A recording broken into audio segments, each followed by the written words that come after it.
You're listening to the Author Stories Podcast, bringing you the story behind the stories and the storytellers.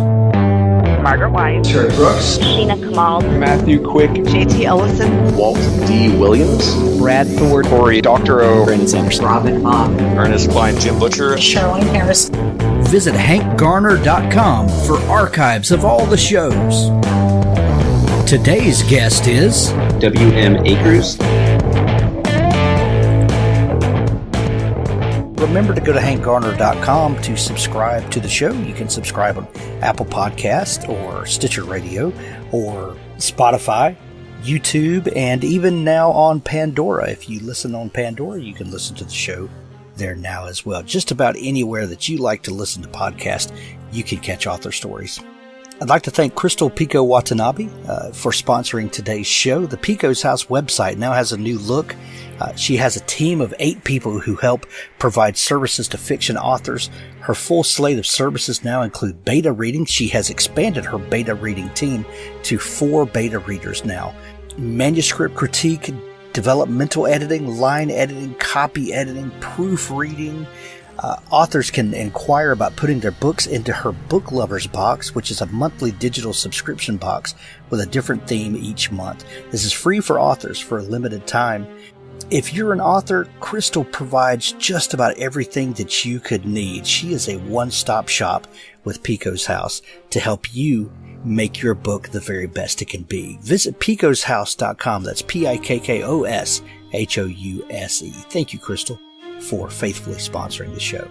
I'd also like to thank my friend R.A. McCandless, who has a fantastic new series called The Constable of Aqualine.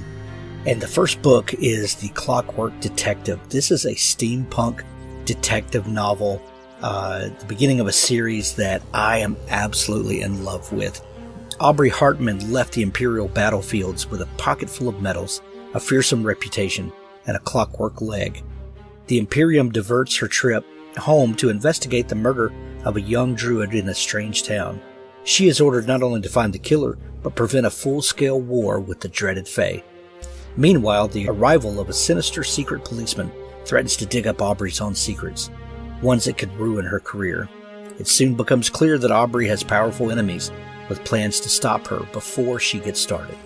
Determined to solve the mystery, Aubrey must survive centaurs, thugs, and a monster of pure destruction. You're going to love this book, I guarantee it. It's called The Clockwork Detective by R.A. McCandless. Now stay tuned. Well, thanks for joining me again for the Author Stories Podcast, where I bring you the story behind the stories and the storytellers. Today, I'm really excited to have WM Akers on the show with me. He has a fantastic new book called Westside, A Tiny Mystery. I've had this book, I was telling him just a minute ago, for a couple of weeks now, and it is absolutely fantastic. This is a really unique and interesting read that will suck you in from the very first page. Will, thanks for joining me today. Welcome to the show. I'm so happy to be here. Thank you for having me. I'm excited to have you. We begin each show with the same question, and that question is, what is your first memory of wanting to be a writer or storyteller? So I remember when I was as young as 5th or 6th grade, I wrote this little maybe 12-page long illustrated air quotes novel called The Story of Bowman, which was a stick figure picture book about a kid who'd been hired to be the watchtower supervisor on the edge of his little village, and he heard what sounded to him like goblins building a giant war machine in the woods, and he kept telling everybody in the town about it, and they kept saying there's no such thing as goblins, and he kept saying, but yes there are, and they kept not listening to him, and then the entire town was burnt to the ground by goblins, and he sort of walked away thinking like, well, I wish they'd listen to me. So that's the first thing I remember thinking, where I'm like, I am really having so much fun telling this story. This is really something I would like to do professionally. Okay, so I've heard a variation of that story from a lot of people that that they crafted their own air quotes book when they were young, and they had a story to tell. Rarely have I heard that story was so had such a fully formed plot, and that the writer remembers that as well as you do. That's amazing. Well, if I remembered, it's because about once every 2 or 3 years, my mom calls me and says, "We need to get this story of Bowman published," and she'll show it to people when they're at the house. It's a little bit embarrassing. Yeah. Thanks, Mom. So, I think there's this storytelling gene in some people that were just born storytellers, and it's going to come out in one way or another. And some people, use it with this certain craft, and some people choose to write books. You kind of have done it all. What was that? Well, first off, were there, your mother obviously, but were there any adults, teachers, maybe that recognized this desire in you to tell stories?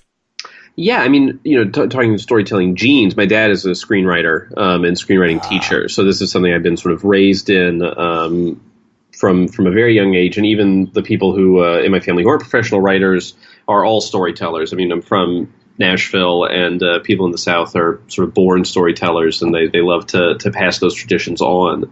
And then, yeah, from a young age, I was very, very lucky to have exceptional teachers. There's a woman named Robin Smith who passed away a couple of years ago, who was my second grade teacher, who was just extremely aggressive about encouraging all the kids in her class to read and to tell stories and to write. And she was just sort of a major encouraging force, not just when I was that age, but through the rest of my childhood and on into high school. I stayed in touch with her, and she was just a really wonderful inspiration for me and for literally thousands of other kids growing up in Nashville. Yeah. Are you still in Nashville now? No, I've been in Brooklyn. I've been in New York City since 2006. Okay, gotcha. I'm just a few hours south of Nashville in Mississippi. So, oh, great! Yeah.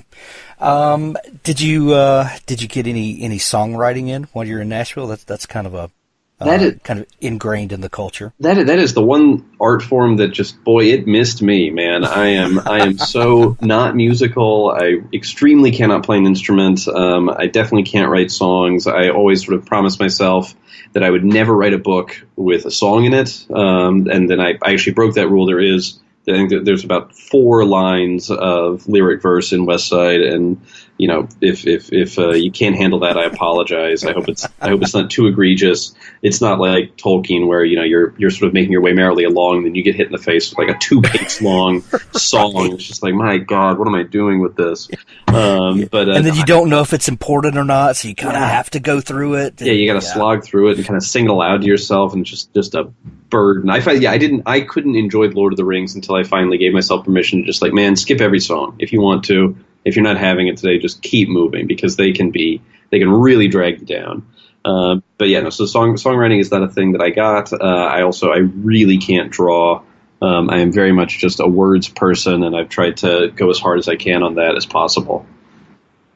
Well, being from a family of professional writers and writers and storytellers, what was did your parents encourage that? Did they push it, or did they just kind of let you find your own way?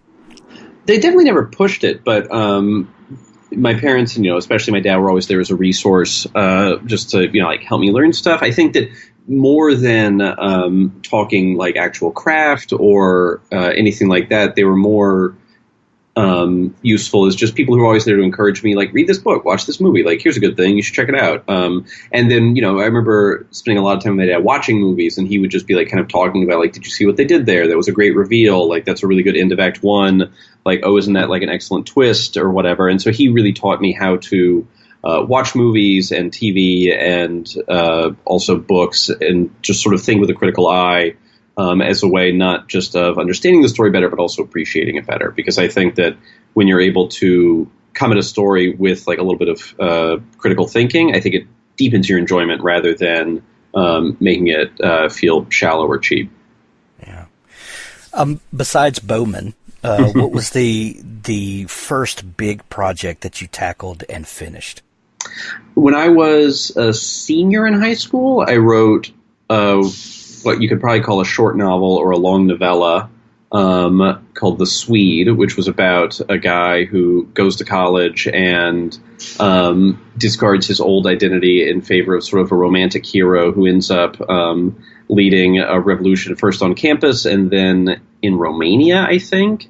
It didn't quite make any sense, but it was a great experience just being able to, know that I could sit down and write however many thousands of words a day and like actually turn out like a full-length story. I worked on it off and on for a long time before I finally was like, all right, I've done all I can with this. This is never going to be what I want it to be. I need to move on to other stuff. And after that was when I started working on plays instead of fiction, which I did for a long time.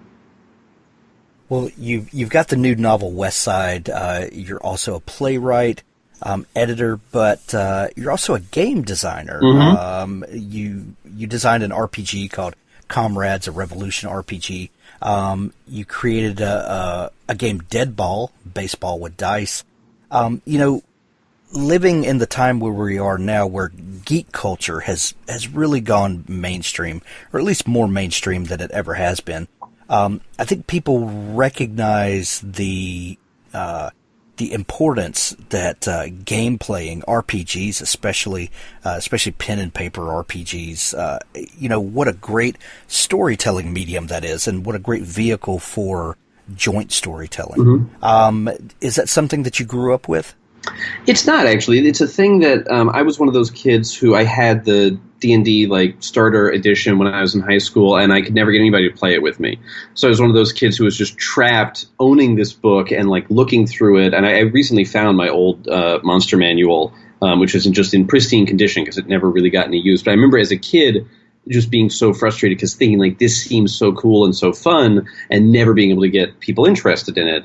And so I didn't start running and playing RPGs regularly until I was in my mid-20s, when suddenly, I guess, between like the rise of geek culture and the fact that people who are in their mid to late 20s feel a lot less pressure to be cool than people who are 15 or 16, it suddenly became a lot easier to get my friends around the table as often as once a week to play these games. And we quickly found that there's just such an incredible wealth of different types of role-playing games so that you can really explore any kind of story that interests you. So we played a lot of Call of Cthulhu, which is a Lovecraftian horror RPG, but we also played games where you're in like a high school and you're, acting out like high school dynamics, but also your supernatural monsters. Or we played a wonderful game called Night Witches, which is all about female pilots on the Eastern Front of World War II, Soviet female pilots. And I learned such an incredible amount about writing from running these games, because once I got the hang of it, I mean, it really, I learned both how to prepare for the games and then also when not to prepare, and when to just like go in saying, I'm just going to trust my players. They're going to come up with cool stuff to do, and I know how to do this enough that I can just let the story flow and let it roll. And being able to know that I could go in and just like improvise conflict and improvise dialogue and improvise like cool situations for them, it was a really great sort of workout for like the storytelling part of my brain. So it's a thing that I recommend any writer in any field to like play these games or run these games or anything, because it's a really fun way to work out those muscles in your brain. What's the inspiration behind Comrades? Well, basically, since the 2016 election, I have been angry about politics all day, all the time, every day, and that gets very tiresome. And it's not there are some people who feel that way, and their outlet is to talk about it a lot on Twitter or talk about it a lot with their friends, or if they're very useful, positive thinking people to actually go out and organize and do things. And this was just my way of taking that anger and frustration that I feel about modern politics in America and the world and trying to build something constructive out of it. Because the idea with the game is that you're supposed to be able to take it and sit around with your friends and basically play through whatever kind of revolution interests you, and to sort of use the game as a way to, express your own political frustrations, and then also find hopefully like a positive cathartic joint experience that will take the negative feelings you're feeling and turn them into something positive. I'm always intrigued by the cross-section of different artistic expression, whether it's writing fiction, long form, like the novel, or creating a game, or writing a play. Do you feel that one informs the other? Do you approach the writing of these different projects differently? And how do you know from the beginning, what shape this particular thing that you're working on now is going to take? It is very rare that I have an idea for a project and don't immediately know what medium I want to use for it. Because if I have an idea, a lot of my ideas come from, say, I'm reading a piece of nonfiction and there's like a little anecdote in there and I think like, damn, that sounds like a story. And I can immediately see start building out like, who are the characters in that? What do they want? What are they doing? What is their world? And it is always very quickly clear to me, like, well, if this is a story that's about two people and it mostly takes place in one room, well, then that feels like a play, and that's a thing that I'm going to start thinking about as a play. But if it's something sprawling, if it's longer, if it's deeper, if it needs to be bigger, then it feels more like a piece of fiction to me. And as far as whether or not the working in different media influences each other, it absolutely does. There's a lot of commonality between all the different work that I do, sort of some of the main through lines being that I like to take familiar landscapes and kind of rip them up and tear them down and twist them and make them sort of surprising and strange. And I really like to write about women. Most of my fiction and plays has female main characters, just because that's sort of where my head goes. And then, but the most important thing about working in different media for me is that if I've been working on a book for a while and then I go to write a play, it feels so extremely freeing. Suddenly I feel like I've been training with weights because, partly because a play is like 1/8 as long as a novel, but also just because like suddenly it's like, oh, I don't have to worry about writing all of this prose. I can just write like crackling dialogue. But then also, if I'm working on a play for a long time, then I switch to the novel, it is very freeing in its own way because it's like, oh, I don't have to do all of this in the dialogue. I get to have description and I can, move around from scene to scene. I can jump around in time and I'm no longer limited by, what you can put on a stage or in a black box. So the same way that people who exercise, I'm not a huge exercise person, but I've met them. They tell me that, it's important. You want to work different parts of your body. You want to mix up your training. I think that working in different media for me is a really good way of just working different parts of my creative expression. And we can definitely learn from consuming different types of media. If you're a novelist and you're feeling that the prose is stinted, maybe try your hand at writing for the stage, because that dialogue is definitely, it has to carry the weight of everything. And learning those tools, you definitely bring those into different media, and it can make a big difference.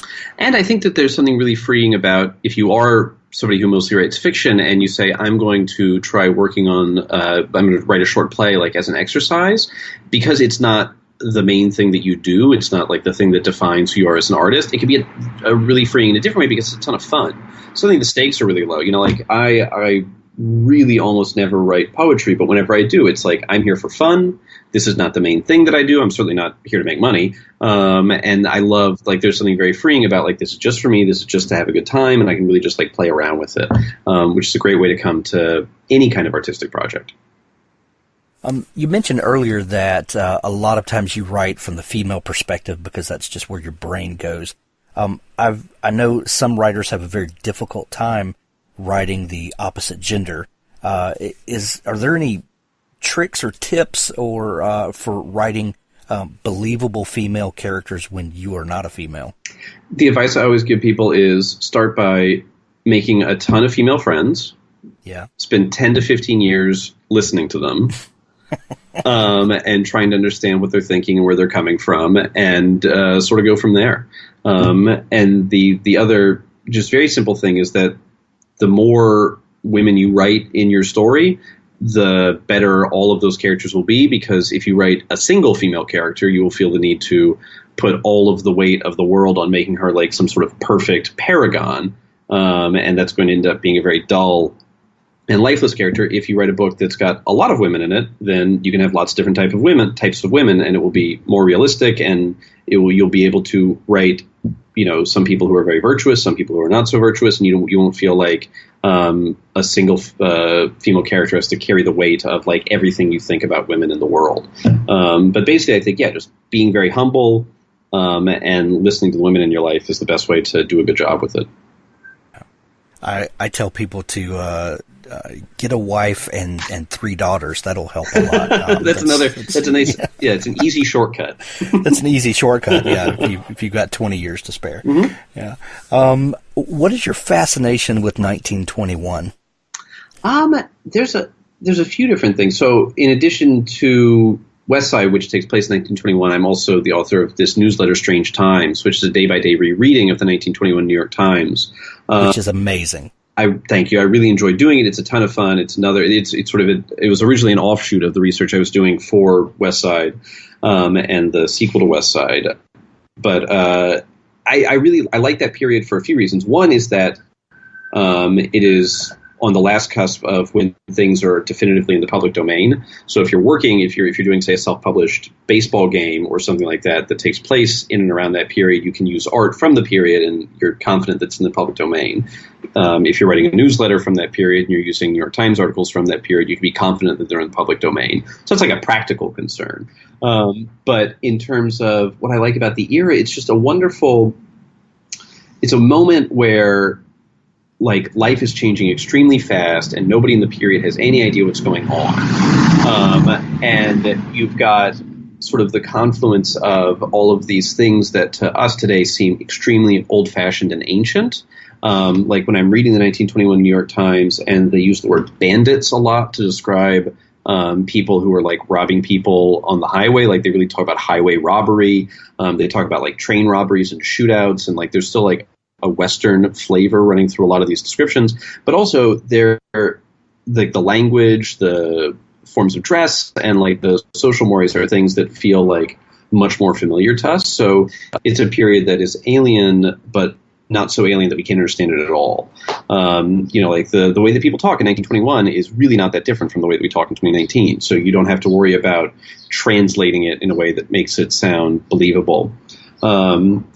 It also, and people have like a really clear idea of the 1920s. Like if I say to somebody, this is a book set in 1921, they have an image in their head of, like bootleggers and flappers and jazz music and stuff. And like whether or not you want to like fully engage with that when you're writing about the 20s is up to you. But it's really useful that people don't think, I don't know anything about that. They think, oh yeah, I know a little bit about the 20s. I can imagine that. And then they're sort of more able to buy in.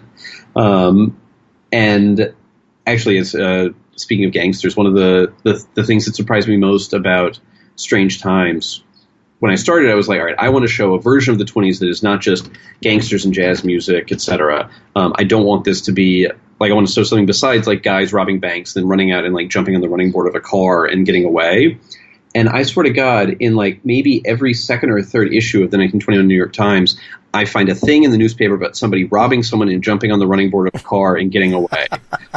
So that is a thing that is not exaggerated. It apparently was literally happening almost every single day in New York City.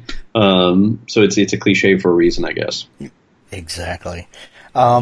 You talked about doing research for 1921, from 1921 for Westside and for its sequel. What was the idea that kicked off this whole project for you? The first idea I had was the idea about a detective who specializes in tiny mysteries. I really love detective fiction, and I've always been interested in, or I guess, I've always been very amused by the fact that almost every fictional detective has essentially the same job, which is to sit in their office all day, not making any money, until they meet someone and then that person gets murdered, and then they try to solve that murder. A thing for which they usually don't get paid. So I'm always very impressed by people who write fictional detectives whose job makes sense and where it's like, oh, okay, I can see how that person would be making a living. And I really like the idea of like every fictional detective, all they do that we ever hear about is solve these massive murder mysteries. And so I started thinking about like, what about a detective who applies that same kind of ingenuity and doggedness to solving things that seem just completely unimportant, like a lost set of keys or a missing pet, or, like what is that weird sound in the stairwell that I hear sometimes when I'm coming up the stairs? Because those are the kinds of mysteries that people actually encounter all the time in real life, and those are the kinds of mysteries that can really drive you crazy. Like I had a package that was supposed to be delivered a week and a half ago, and it was marked delivered on the tracker, and it just never showed up in my building. I asked everybody in my building, nobody has it. UPS doesn't know where it is, and it's driving me nuts. And like every time I open the door to my building, I'm like looking around. I'm like, where is it? Where is it? Where is it? Where is it? And I'm never going to find it. And like those little mysteries are the things that people in real life deal with and can really drive you crazy. And so my idea was like, I want a detective who that's what she does, and that's all she wants to do because she's running away from something bigger. And then this story will obviously be about forcing her to confront that bigger thing while still hanging on to her fascination with the tiny things. And so that was the first idea. So did the character of Gilda Carr, did she kind of come fully formed when you started thinking about the idea of tiny mysteries? I love that phrase, by the way, and that idea of the tiny mysteries, the things that just fill your head and all the time. But did Gilda come fully formed, or when you started thinking about this kind of alternate 1921, did she come into the mix somewhere?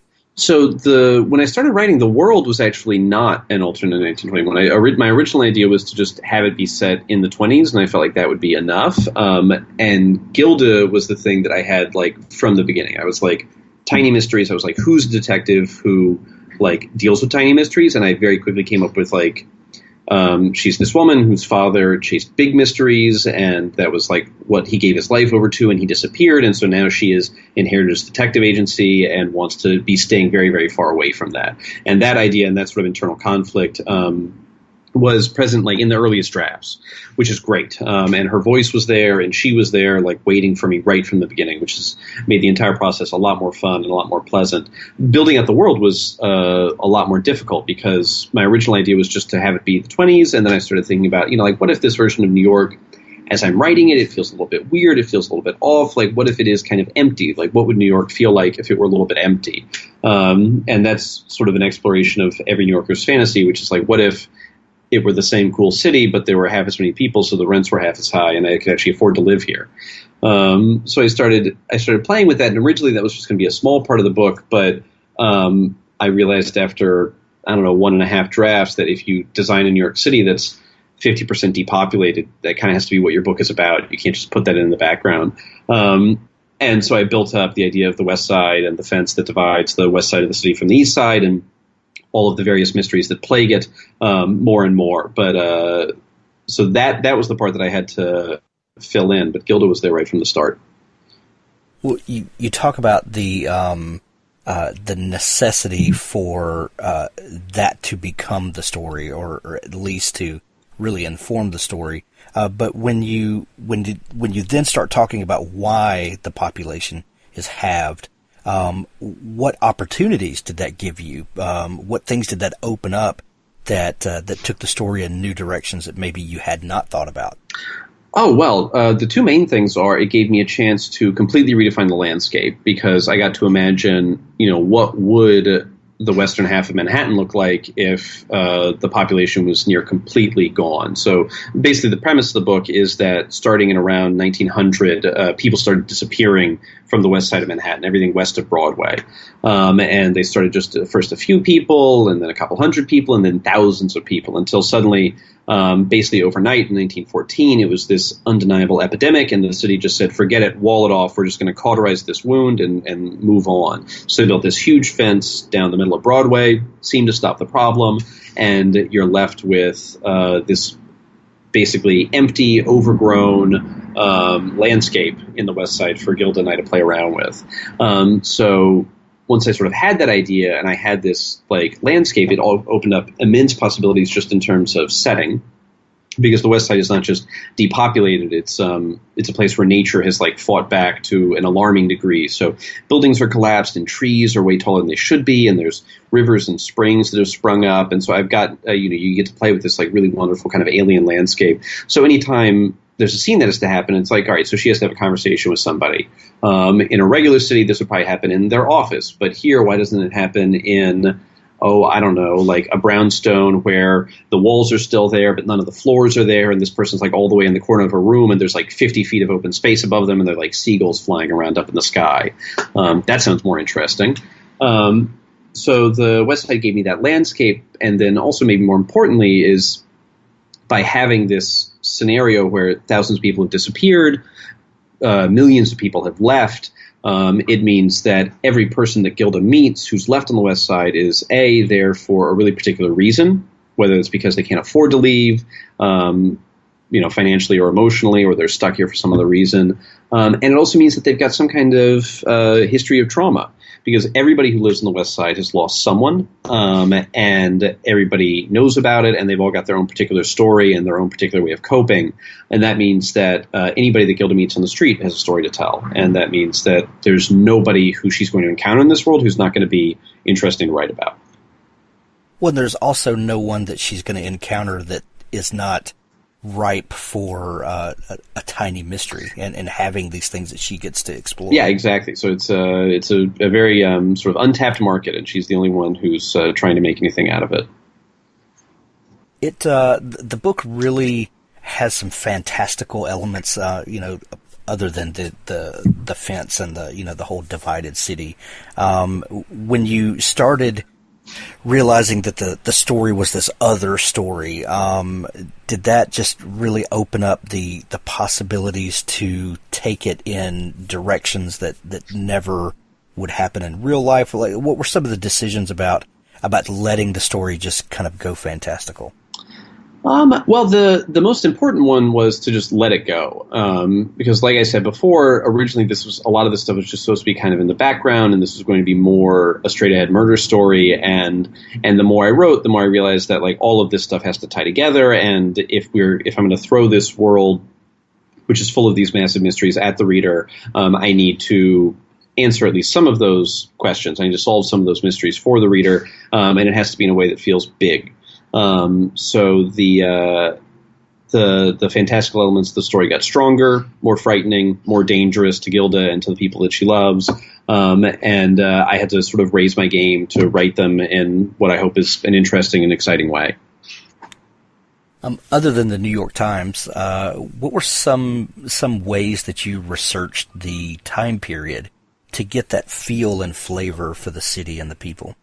A lot of my favorite sources are either writing about time period just before or the time period just after. The most important one is probably Herbert Asbury's Gangs of New York, which is one of my favorite books ever.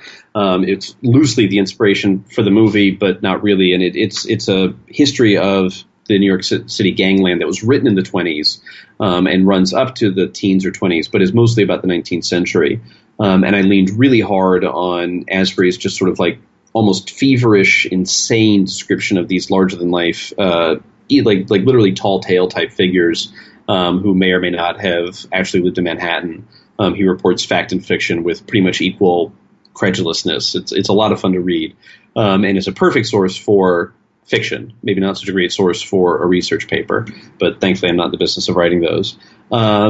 And then a lot of my other sources were just anybody who has written about New York with a lot of love or a lot of care and a massive attention to detail, which means that anybody who was getting published in the New Yorker in like the 30s, 40s, 50s. I leaned really hard on Joseph Mitchell, St. Clair McKelway, and other like New Yorker writers from the time who were just like, Joseph Mitchell's a great example because, he's a guy who would just like be interested in a character and just like, I'm going to write a 25-page thing about this street preacher or this guy who runs like a weird little museum. And his fascination with the weird characters of New York aligns pretty neatly with mine. And he's also, because it's a New Yorker thing, just like massive chronicler of details. So, it's a really good way to learn about like what did the docks look like on the west side of Manhattan, maybe not in the 20s, but in the 30s or 40s, and with enough attention and detail that you don't feel bad taking those details and moving them a little bit backwards in time.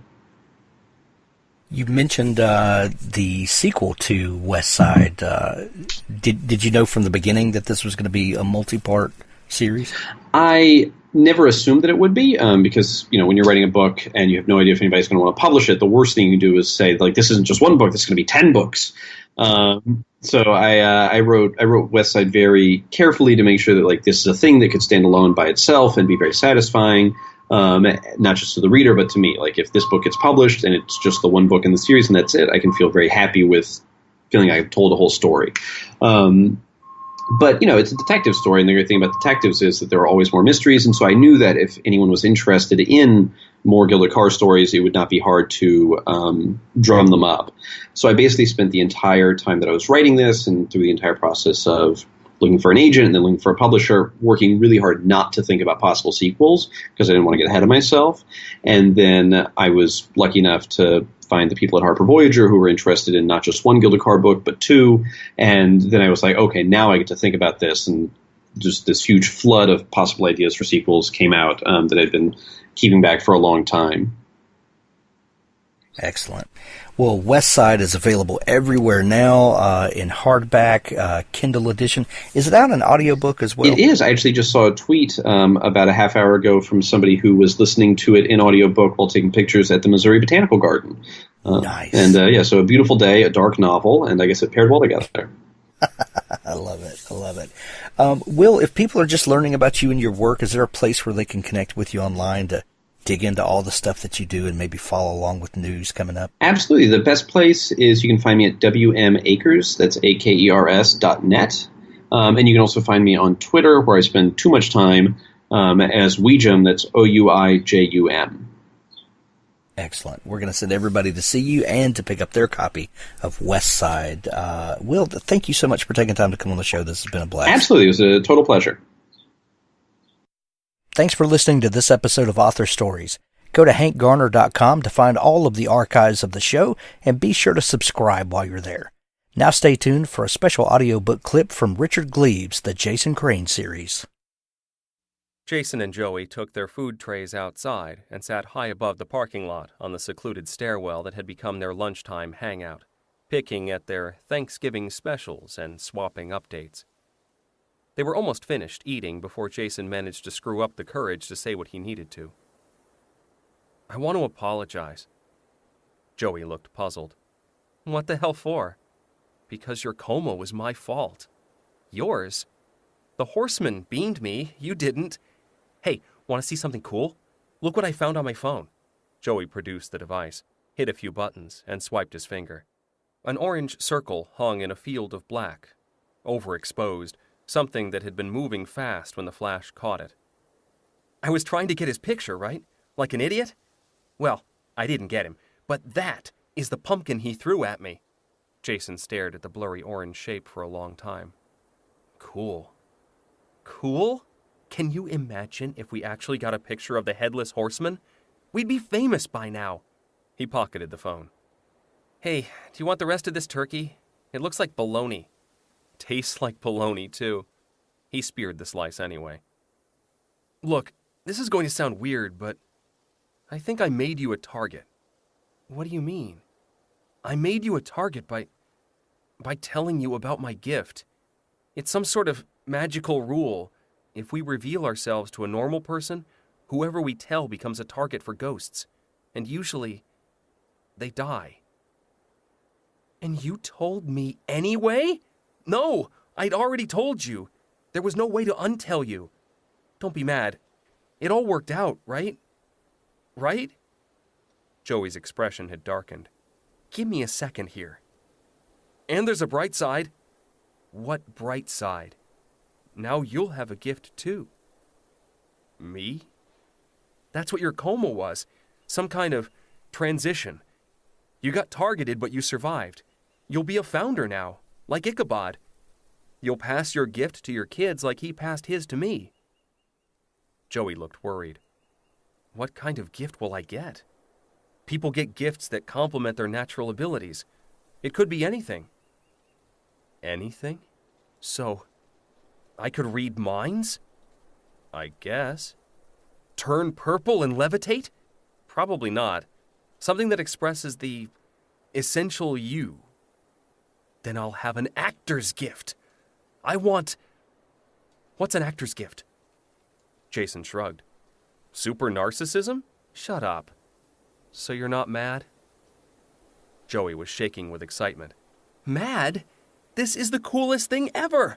We'll be like the dynamic duo, fighting supernatural foes up and down the eastern seaboard." Jason laughed, feeling epic relief. "I thought you'd be pissed." "Nah.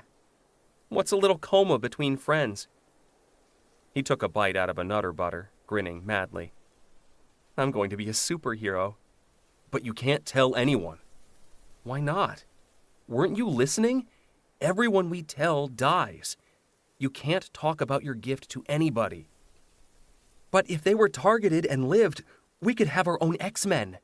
"Yeah, or all your friends could die. Do you want to risk that? No, I guess not. But I don't do closets very well, you know? I came out at conception. Promise to keep it to yourself. Yeah. Joey shifted sideways and walked his sneakers up the brick.